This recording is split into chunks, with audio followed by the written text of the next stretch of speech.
Olá pessoal, tudo bem? Márcio Mocelin aqui. Estou trazendo mais um vídeo da nossa playlist de hidrostática. É um vídeo que trata sobre um exercício para a gente aplicar o princípio de Arquimedes, ou teorema de Arquimedes, como assim preferir, para nós entendermos como que funciona um pouco esse empuxo arquimediano.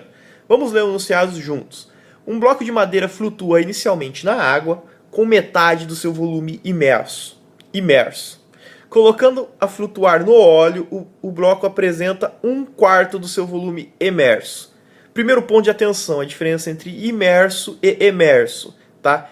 I de interno, E de externo, tá? Então, o volume que está imerso, ele está, digamos assim, dentro do fluido. Agora, emerso, E de externo, ele está fora do fluido. Então, quando eu falo que metade do volume está imerso, eu estou falando que metade está dentro do fluido. E quando eu falo que 1/4 do volume está emerso, ele está com 1/4 fora do fluido. Perfeito? Então, determine a relação entre as massas específicas da água, mídia A, e do óleo, mídia O. Enquanto estava lendo, completei aqui o desenho, tá? Com os dois cenários. Água e óleo. Desenho óleo de amarelo aqui, porque, sei lá, né? Óleo é amarelo, óleo de cozinha é amarelo, enfim, não importa. Vamos voltar aqui para a situação. Você tem o objeto, ora na água, ora no óleo. Aqui está com 50% do volume fora da água, aqui está com 25% do volume fora da água. Dados do enunciado, correto? Ah, Márcio, mas aí falou imerso aqui. Bom, você está 50% imerso, só pode estar 50% fora. Tranquilo? Perfeito. Vamos lá. Na situação de equilíbrio, pessoal, vamos supor que você jogou esse corpo aí nas duas situações, nos dois cenários.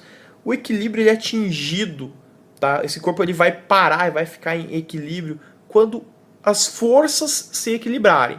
As forças que você tem agindo aí é o peso, tá? E o empuxo. Peso e empuxo. O peso vertical para baixo e o empuxo, como nós vimos na última aula, vertical para cima. Então, quando o peso se iguala com o empuxo, você tem a situação de equilíbrio. O corpo vai parar nessa posição. Ora um com 50% fora, ora outro com 25% do volume fora. Mas por que ele para em posições diferentes, né, com volumes deslocados diferentes? Pensa comigo, pessoal. Se na situação de equilíbrio o peso é igual ao empuxo, nas duas situações, os dois cenários, né, nesses dois cenários aqui, é o mesmo objeto. Se é o mesmo objeto que não teve mudança de massa e nem de gravidade de uma situação para outra, o peso é o mesmo. Se o peso é o mesmo, eu posso afirmar para vocês que nas duas situações o empuxo vai ser o mesmo. Porque nas duas situações você entrou em equilíbrio. E você entra em equilíbrio quando o empuxo se iguala ao peso do corpo. Então, na situação de equilíbrio das duas situações, o empuxo é igual ao peso. Tá? O empuxo não muda. E vamos escrever a formulazinha do empuxo aí para a gente poder enxergar melhor como que a natureza compensa essa mudança de fluido. Tá? Então você tem aí essa massa M, tá? Só para destacar que eu estou falando dessa massa M que não foi falado o valor dela no enunciado, mas nós vamos usar ele de maneira genérica para ver que não depende dela o que nós queremos descobrir. Então nós escrevemos as duas equações de equilíbrio, uma para cada corpo. Então aqui a densidade da água vezes o volume deslocado de água vezes a gravidade igual a mg. E o volume, massa específica do óleo vezes o volume deslocado do óleo vezes gravidade igual a mg. Empuxo é igual ao peso nas duas situações. Observe que se você diminui o valor, olhando só a formulazinha do empuxo, né? Se você diminui esse valor mídia A, correto? Se você diminui a densidade do fluido onde você colocou o objeto, para o empuxo se manter a mesma coisa, para o empuxo, para o número, para a conta não mudar, alguma coisa aqui da formulazinha do empuxo tem que aumentar. Porque você diminuiu um fator, algum outro aqui tem que aumentar. Fisicamente falando, a gravidade se mantém, correto? A gravidade ela não muda. A gravidade, você está no mesmo planeta, ali, próximo da superfície, a gravidade não vai mudar. Então a única coisa que pode mudar é o volume deslocado.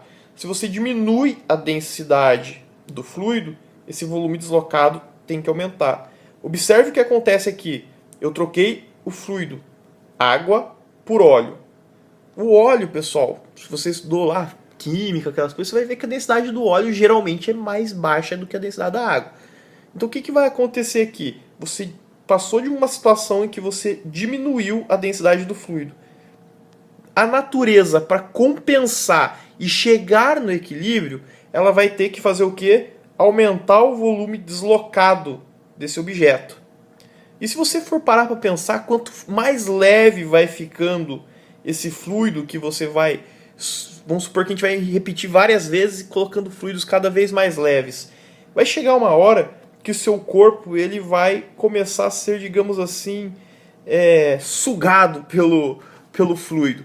Tá? Ele vai ficar inteiramente dentro do fluido, ou seja, ele não vai mais flutuar. E se ele não vai mais flutuar, significa que a densidade dele é maior do que a densidade do fluido, correto? Ele afunda no fluido. Então tem uma relação muito ligada com aquele conceito de densidade que você viu. Se um corpo é mais denso que um fluido, ele vai afundar naquele fluido. Mas perfeito, o que eu quero destacar aqui é o seguinte: você mudou alguma coisa na formulazinha do empuxo. Nas duas situações o empuxo é o mesmo, a natureza tem que compensar de alguma forma. Se você mudou a densidade do fluido, a natureza vai compensar mudando o volume deslocado que você vai colocar na formulazinha para manter o empuxo. Mas, matematicamente, isso não resolve o nosso problema. A gente vai ter que fazer alguma coisa. E para resolver isso, nós vamos dividir uma equação pela outra para poder ter a relação entre a densidade da água e a densidade do óleo. Então, dividindo essa parte por essa e essa por essa, a gente mantém a igualdade e vamos escrever isso daqui. O volume deslocado de água, na primeira situação, é 50% do volume do objeto, 50% de V. E na segunda situação, o volume deslocado é 75% de V. É o mesmo volume, não teve alteração de volume, então é o mesmo V em cima e embaixo. Corta o que dá para cortar, né? Simplifica, matematicamente a gente pode cortar, porque são iguais. A gente vai chegar aqui 0,75 aqui embaixo, passa multiplicando do outro lado, 0,50 passa dividindo desse lado aqui. E aqui sobrou 1, né? Massa vezes gravidade sobre massa vezes gravidade. A gente vai chegar então que μ sobre A, μ de A sobre μ de zero, μ do óleo, quer dizer, é 0,75 sobre 0,50, e essa relação, essa divisão, vale 1,5.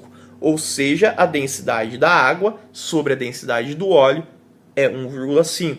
A densidade da água é 1,5 vezes maior do que a densidade do óleo. Se a minha densidade da água é maior, significa que para eu manter o mesmo empuxo nesse cenário aqui, eu vou ter que deslocar mais fluido de um fluido que tem densidade menor, aquilo que a gente comentou. Deu para entender? Eu espero que sim, e te vejo aí no próximo vídeo. Abraço!